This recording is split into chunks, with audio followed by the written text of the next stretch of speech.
Make sure you give yourself plenty of time heading to your Thanksgiving destinations next week. AAA reports nearly 55.5 million Americans are expected to travel for the holiday.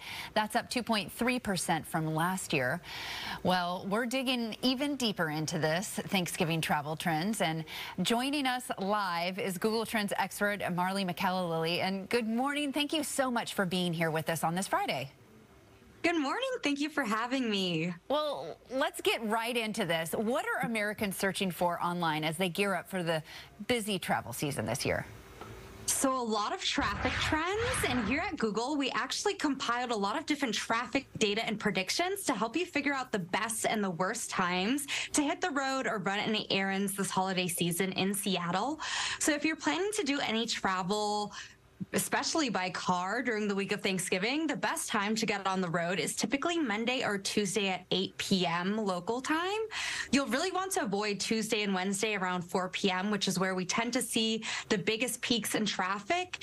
And then also for the day of Thanksgiving, you'll want to leave earlier in the morning, either between 8 and 10 a.m. That's the least busy times that we see, with 1 p.m. being the peak. So definitely want to plan accordingly if you're able to, and try to avoid some of that traffic and road congestion that we tend to see around the holidays. Yeah, that's some good advice there. And I know usually here in Seattle, Fridays are absolutely nutty getting out of town, especially if you're heading southbound. But I think Friday will be good because most people will be off. So let's talk a little bit about AI, artificial intelligence. How can that help travel and make it just a touch easier?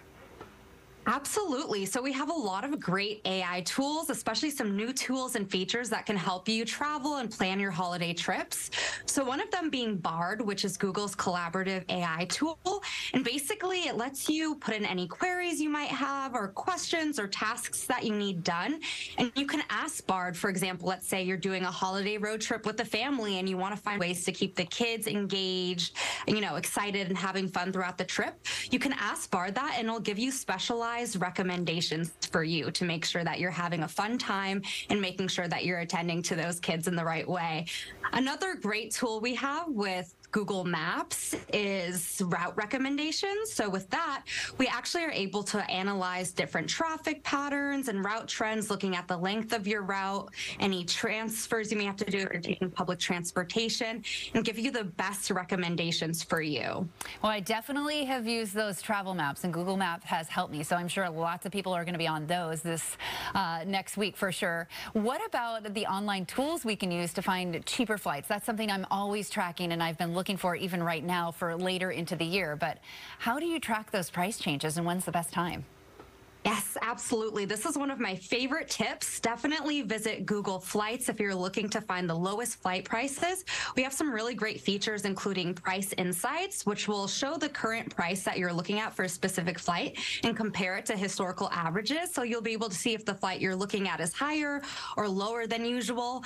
We're also able to show the cheapest dates to book, which I think is a really, really helpful tool, because, a lot of people think, oh, the earlier you book, the better, which is not always the case. So you'll see with the cheapest dates to book, sometimes it might actually be a week or two out from your trip.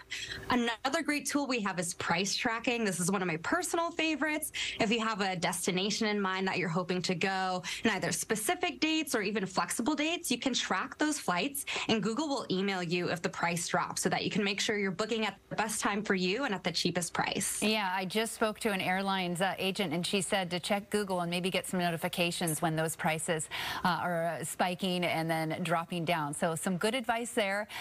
Google Trends expert Marley McCallilly, thank you so much for being with us here as we head into the holidays. Thanks so much for having me. Have a good weekend.